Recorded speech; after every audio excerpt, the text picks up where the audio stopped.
Now, every few weeks here on Island Morning, we invite animal experts into our studio to share advice in our pets and people column. Lately, we've been talking about issues affecting older animals, which brings us to today's topic, and that is end of life for pets. Dr. Peter Foley is internal medicine specialist at the Atlantic Veterinary College. Good morning, Dr. Foley. Good morning. So this is a tough topic we're dealing with today, but one that all pet owners have to face at some point. Generally, when we're looking at lifespan for dogs and cats, I know it's breed dependent, but what kind of range do you tell people? Yeah, you're right. For cats, probably between 12 and 16 years is pretty common for a lifespan in a cat. And small breed dogs, probably about the same kind of range. And larger breed dogs tend to be a few years less for their lifespan.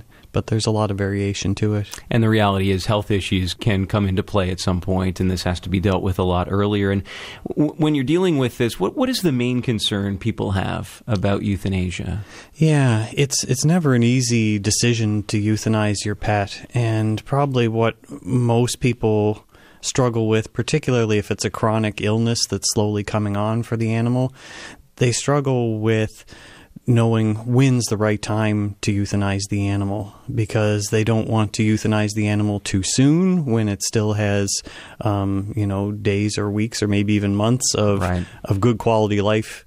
But they also don't want to let it go too far where the animal really has poor quality of life and they've really let it go too far.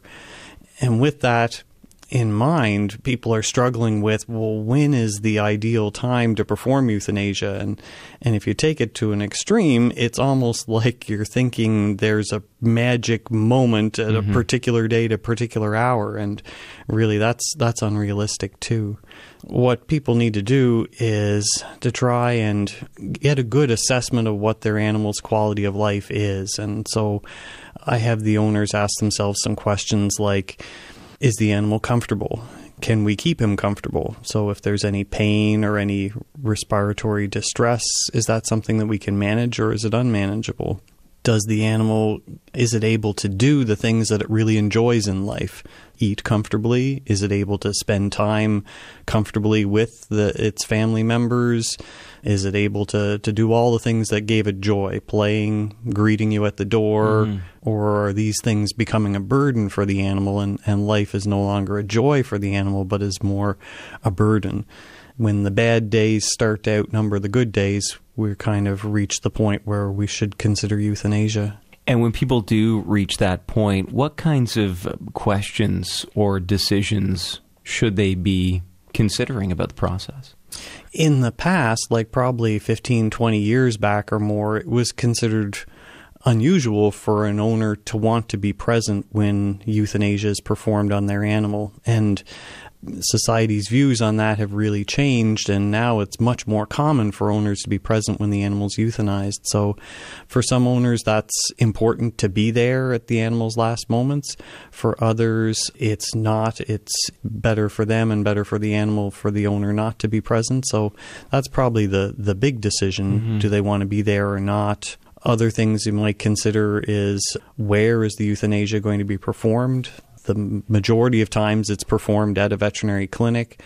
In some situations, the veterinarian may be able to go to the owner's home and perform the euthanasia there, but it's certainly a lot more challenging to do that. And I'm sure you get lots of questions about the procedure itself, whether it's painful, what will the animal know? Will it put them in distress before they go? How do you answer those questions? Yeah, it's really important that the owner know what they're going to witness if they're going to be present when the euthanasia is performed. And certainly we reassure our clients that it is a painless procedure. It's an overdose of an anesthetic drug that we're giving, so the animal, first of all, falls asleep under general anesthesia, but then since it's an overdose of the medication, once they're asleep, their heart and their lungs are anesthetized too, so their heart stops beating and they stop breathing, but they're not aware of that. If owners are going to be present when the euthanasia is performed, there are some other things that they should talk to their veterinarian about what they'll see. And what about afterwards? afterwards, and that's an important discussion that the veterinarian has to have with the client to decide what do we want to do with the animal's remains. Sometimes it's important to the client to do a post-mortem exam where we can examine the animal and find out exactly what it was sick with. For other clients, that's not important. And then as far as disposal of the body, is the owner going to make arrangements to take the animal and bury it? Is there going to be a cremation done of the animal and the ashes returned to the owner? Or is the clinic going to be disposing of the body with other animals? We say it all the time that these pets become like family. So obviously a very emotional time for the family involved. But what about for staff and for veterinarians? I know this is part of the job, but still, it's a difficult time. It is hard, and certainly the thing that I always have to remember as a veterinarian is to keep the staff involved so that they know when an animal is going to be euthanized, so there's no surprises. It can be hard on staff and veterinarians to euthanize animals. Fairly commonly, I have owners say around the time of the euthanasia, their animal, they say, this probably must be one of the hardest things about your job. And it is, but it's also a privilege to be able to help people who are going through a really hard time and to help them and their animal relieve the animal's physical suffering, help the owners deal with it emotionally. It's a real privilege and honor to see people at these hardest times in their lives and to see the great courage and strength that they have to deal with these situations. So while it's hard, it's also a great privilege for us to be there for them. Dr. Foley, thank you so much for coming in. It's my pleasure. Dr. Peter Foley is an internal medicine specialist at the Atlantic Veterinary College. He joined us this month for Pets and People.